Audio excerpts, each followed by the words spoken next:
E a gente continua com a série de reportagens sobre essa data. A matéria de hoje é sobre o idioma, a língua portuguesa. Cerca de 300 milhões de pessoas em todo o mundo falam o português. E essa língua veio da Europa, se transformou aqui no Brasil.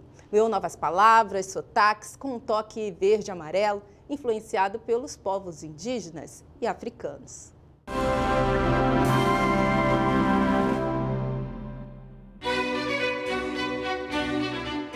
Quando os navegadores portugueses chegaram ao Brasil, os povos indígenas, que já estavam por aqui, falavam mais de 1000 línguas diferentes.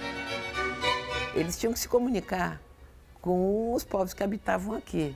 Então eles deixam aqui alguns portugueses para irem aprendendo a falar. E dessa mistura é criada uma língua geral, que é uma mescla de línguas indígenas diferentes, com uma estrutura mais para o português e tal. E isso vira a língua falada por 200, 300 anos. Em 1758, essa união de línguas foi proibida por determinação do Marquês de Pombal. Desde então, o português se transformou na língua oficial do país. Quando ele fez a expulsão dos jesuítas, que eu acho sempre deplorável, não havia um elemento unificador da nacionalidade que é a língua. Esse mérito nós devemos ao Marquês de Pombal. Ao longo do tempo, o português falado aqui no Brasil foi se modificando. Isso é normal, afinal o idioma é uma língua viva. Com a chegada das levas de africanos escravizados, essa língua sofre influxos de outras línguas, no caso, línguas africanas, as línguas bantas, quimbundo, umbundo. Vai se amalgamando uma língua que é uma mistura de todos esses elementos e que posteriormente vai sofrer outros inputs, né, das línguas dos imigrantes que vêm para o Brasil a partir do século XIX em grandes quantidades. A riqueza, a diversidade e a história do nosso idioma são preservadas pelo Museu da Língua Portuguesa em São Paulo. É o nosso DNA, a língua portuguesa do Brasil. Conhecer e valorizar essa língua é conhecer a própria cultura brasileira, a formação do povo brasileiro. Essa singularidade que nós temos como povo, como nação, como cultura, advém desses encontros e que só trazem riqueza.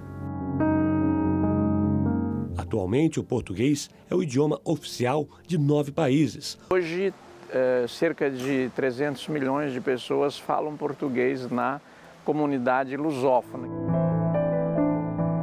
Um acordo ortográfico unificou a forma de escrever o português em todas as nações, mas em cada região a forma de se expressar é diferente. O fator decisivo foi a vinda da família real para o Brasil. Imagina, de repente se calcula entre 20 a 30 mil pessoas portugueses que começam a falar e aquilo é da aristocracia, aquele linguajar passa a ser imitado. Então isso foi um fator decisivo para mudar essa pronúncia do português no Rio de Janeiro. E em outros lugares, em outros estados da federação, pode ver que a influência é diferente. Por exemplo, no Rio Grande do Sul, pela área fronteiriça, entraram muitos espanholismos, muito jeito dos hispanohablantes pronunciarem essas palavras no português. Por um lado, você tem os poetas, você tem os escritores que inventam outros mundos com a língua, né? E você tem as línguas populares, você tem a língua da canção, você tem o samba, você tem... não para de se mover. A língua ganha sotaques e se transforma, como no som desse repente sobre o bicentenário da independência. Brasil, a sua aquarela, vive na democracia. Depois da independência, tanta coisa acontecia para vivermos um mundo de liberdade hoje em dia.